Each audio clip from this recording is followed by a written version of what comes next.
Is there anything more manly in life than collecting baseball cards? Think about it. When I was a kid, I remember running to the store after school on spring afternoons, picking out a pack of cards, plopping down my money, and then searching frantically through the pack to see if I could find any Cardinal baseball players on the inside. Usually there weren't any. And if there were, a lot of times it was somebody I never even heard of. And then I would chomp down on that hard rectangle pink piece of chewing gum, and I would start studying the stats on the back of the cards.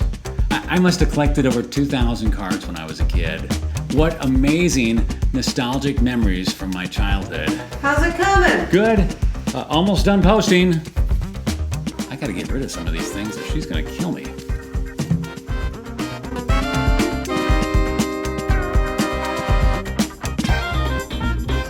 Hey guys, Robbie Sondag here with a little godly advice for living a more meaningful life. Did you know that just a few years ago, a 1909 Honus Wagner baseball card sold for over $3 million? Wagner was one of the game's very first superstars, and he supposedly banned the tobacco company from continuing to produce his card because he didn't want children to buy cigarettes. As a result, there's only about 50 known copies in existence, making it the most valuable card on the market. One of the cool things about collecting baseball cards is that even if you don't know the sport that well, sometimes the cards themselves will give you clues to indicate whether or not the card has potential value.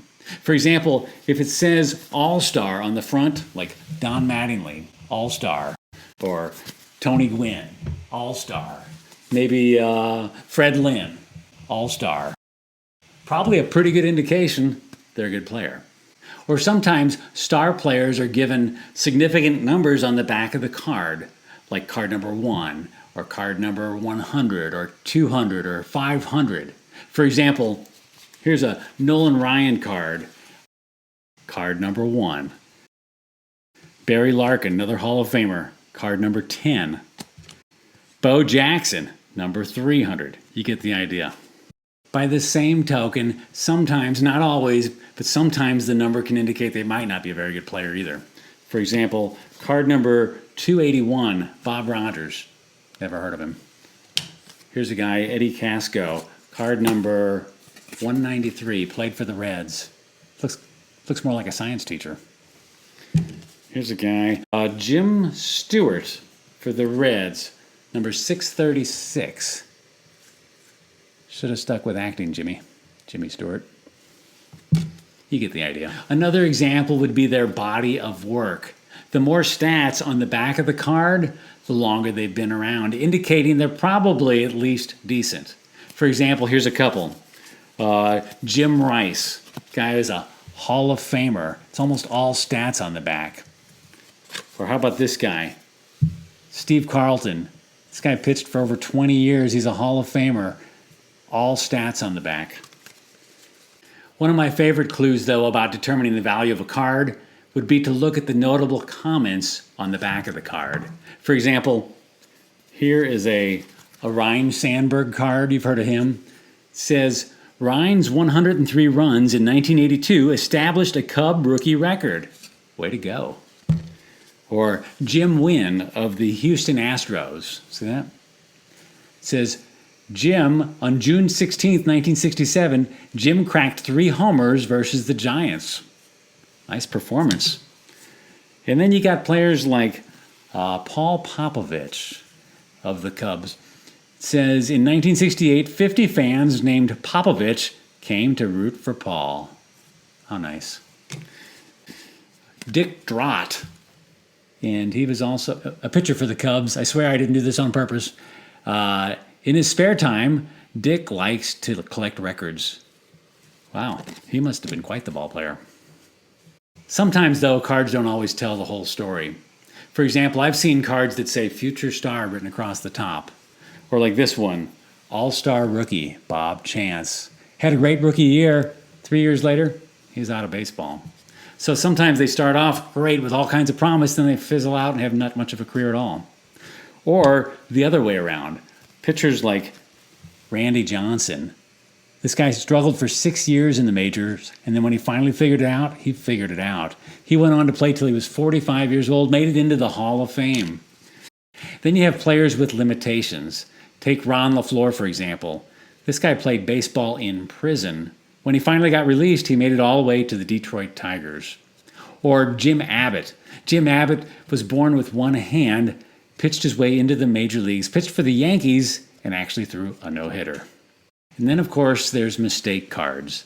Sometimes the card company will make a mistake on the card, and it becomes more valuable than a good card. Take Hall of Famer Frank Thomas, for example. In 1990, his rookie card, a handful of them were printed without his name on the front. And those cards, if you can find one in mint condition without his name, it's worth over $10,000. I happen to have one right here, only it's not a mistake card. And then sometimes you get ball players who just weren't very good, but they still made it to the Hall of Fame. Why? Because they were excellent managers. Take, for example, Sparky Anderson. This guy was the first manager to win the World Series in both the National League and the American League. Or you got people like Tony La Russa. This guy was a horrible baseball player. Awesome manager, especially for the Cardinals. So my question for you today is, if everyone who were going to heaven were issued a trading card of themselves, what would yours look like? Would it have the label All-Star across the front? What number would be on back? Number 1, number 500, number 613? What would your body of work look like? Or what would the notable comment on back say about you? Faithful family man who served his church well. Or Joe loved to collect comic books. Would you be like a flash-in-the-pan rookie who fizzled out? Or would you be a late bloomer who finished strong? Would you be someone who overcame limitations or someone who never lived up to their potential? Or would you be someone who was viewed as kind of like a mistake but actually had great value? Or maybe you made your biggest mark as a leader or manager of others. Did you know the Bible has what's known as the Faith Hall of Fame? Hebrews chapter 11 describes some of the heroic figures, some well-known, some anonymous, from the Old Testament. Today's verse comes from Hebrews 11:1, where it says, "Now faith is confidence in what we hope for and assurance about what we do not see."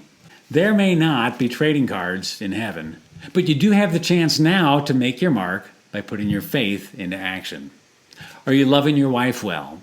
Are you investing in your kids? Are you doing your very best at work? Are you a life giver or a life taker? Trust me, guys, if you're on the team, now's the time to get in the game and start playing like an all-star. So yes, there is something more manly in life than collecting baseball cards. It's putting your faith into action and learning to live like an all-star. Are you done yet? And sometimes that means sacrificing yourself for others. Hey, as long as she lets me keep my Yachty or Molina Funko Pop, I'll be fine. Hey, if you'd like a weekly dose of humor, truth, and encouragement, go ahead and subscribe to this channel by clicking the subscribe button and the notification bell so you don't miss a single episode. And if you're a baseball lover, check out some of our other videos, like the baseball trivia that will absolutely stump you. And we will see you